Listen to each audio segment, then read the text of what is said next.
And another screenshot, this is the assessment page that actually lets you know what type of assessments are out there, because as you're trying to come up with ideas for careers and occupations, this is a nice page to definitely do, because you get to do interest inventories, because it's a great way to begin establishing what possibilities there might be. There are profilers, there are different types of skills that you might look for, and checklists. And again, we're going to be doing some of these things in the homeroom, which will be really nice, but we wanted to bring it to your attention as parents so that you can again follow up with the students to see what it is that they are doing. And so please encourage them to use it. I think Mr. Redmond, you're up.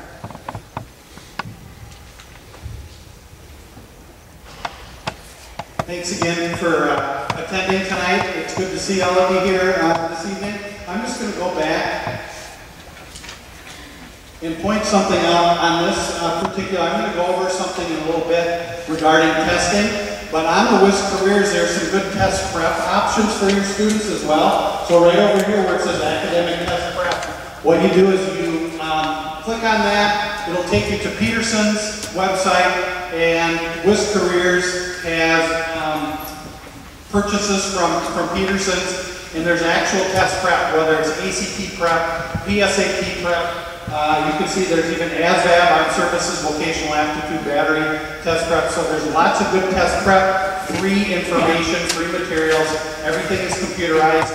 The nice thing about it too is it adds up your score and gives you a score and lets you know which ones you got right and which ones you got wrong. So it's a really good opportunity. Okay, I'm here to talk a little bit about some post-secondary options. And we're going to go over all of these particular options. Now, they may not all apply to you, but you never know. You're only sophomores in high school. We're big proponents in the counseling office of you keeping your options open at this point. So take a rigorous course load.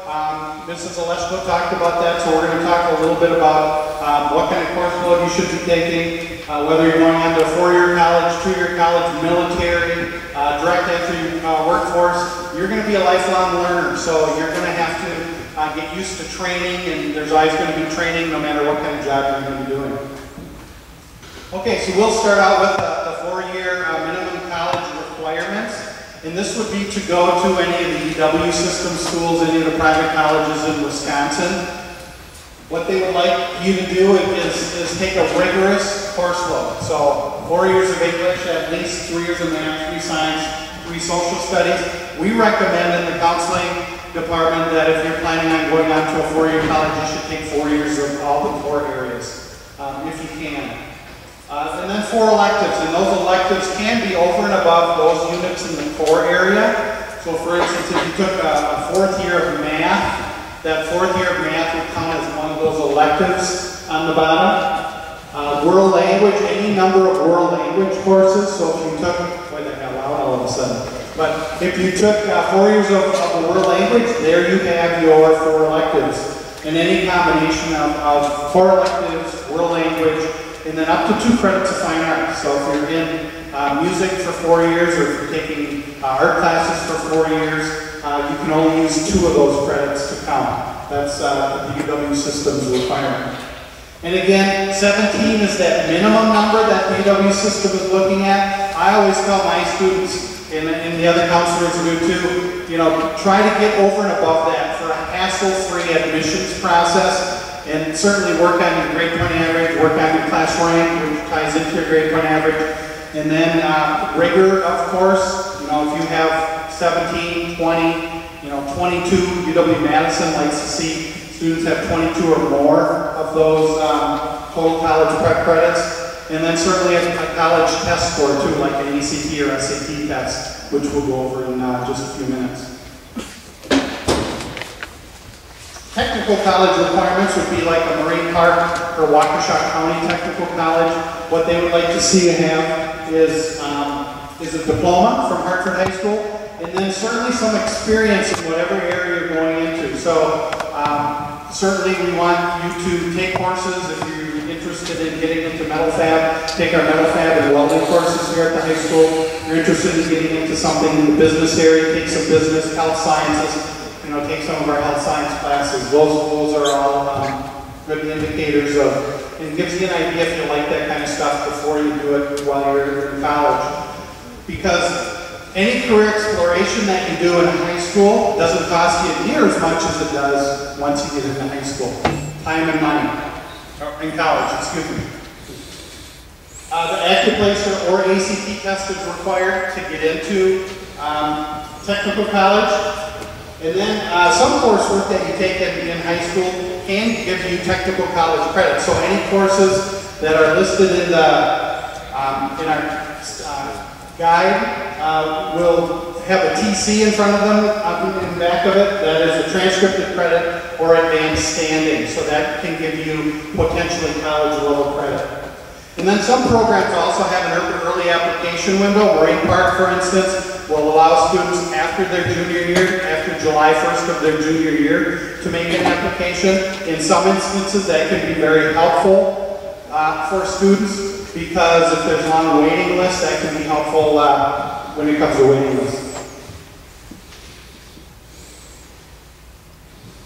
And how can you explore colleges? Well, it's never too early to explore colleges. We have our own college fair here. It's going to be Wednesday, March 6th from 4 to 6 o'clock. Anybody go to last year's college fair? Any freshmen students go to last year's college fair? Hopefully we see some hands. Okay, nobody went to last year's college fair. Okay, Mr. Gehring did back there. All right. It's never too early to start going to college fairs. It's not a real large college fair that we have. We have it in Cafe North. I've invited 44 colleges, and I've heard back from 37 of them so far. So we're in the process of doing that right now. We hope to get all 44 of them here. It's a good opportunity for you to talk to colleges, to get information about programs that they have available.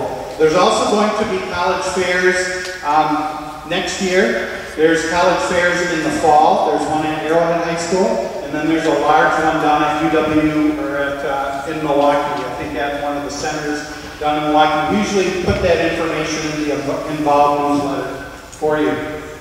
Certainly, college visits are recommended. We say, start at least junior year, second semester junior year. Hopefully you can start doing that sooner. If you're, for instance, out on vacation this summer and you go for a college town and there's a college that you'd like to stop at, just stop in. Stop in the admissions office and see if there's somebody who can show you around. It's always best to call ahead to see if they have somebody to show you around. You can contact colleges to schedule tours. We have information. We have yearbooks from the UW system and the private schools as well that can give you phone numbers, get online, and so forth. And then some colleges like Marine Park will have preview days for specific program areas. And again, we try to get that information into our daily announcements and into involved newsletters if we get that out soon enough. Apprenticeships is an Earn While You Learn program. Okay, there can be certainly apprenticeships in the trades areas such as construction, industrial, and then the service areas. So you can get more information online. We have some websites available. Again, like Mrs. Aleshko said, we're going to post this online, this PowerPoint, so you can click right on these and we have links available for these for you. Certainly the military is an option for some students. We have once a month, we have a representative from each of the branches that are listed up there who come during the 8th hour during Resource Center. And they're just kind of hanging out in the hallway. And so if you're interested in any of the branches of the military, certainly stop by, say hi to them, introduce yourself.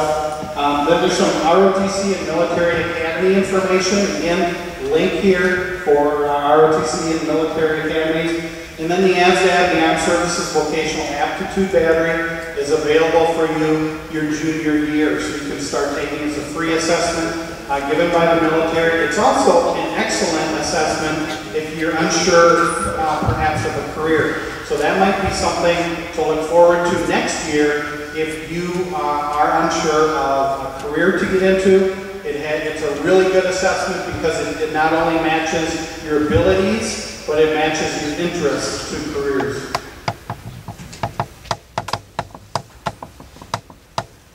This year, the pre-ACT is called the plan test, so this is going to be an option for you in the spring of 2013. We haven't come up with the exact date yet, but we will get that to you well in advance. It gives you some information about what is on the plan test. It's a practice ACT. It's basically a shortened version of the ACT test. It has information on achievement. It's going to have the English, reading, math, and science tests, and you will get sub-test scores for each of those areas. It goes over educational plans.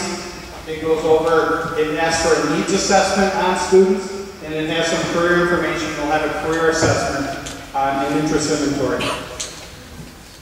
Yeah, we highly encourage you to take this test, and the cost is around $15, I believe, and we usually give this test off campus, but again, those are plans that haven't been made yet. The ACT test, again, we encourage all juniors to take the ACT test because it can be used for either the four-year college or the technical college. And so if you're not certain about which direction you're going to go, the ACT is a good assessment. You will have an assessment practice test next year during the WKCE testing time as well, one of the days. And the components, again, are the same as what's on the plan test, only they're just a bit longer. And UW-Madison, Marquette, and the University of Minnesota require the writing portion of the exam. So any of you who are interested in applying at any of those schools, there's a writing component that you have to sign up for. There's a website located here too. The PSAT is a practice SAT test. Most of our students will take the ACT as their college assessment. The SAT is an optional test that does not include a science assessment. The ACT has science assessment, the SAT does not. Just one of the two tests that are required for college entrance exam, and that's the SAT. The PSAT is the practice test.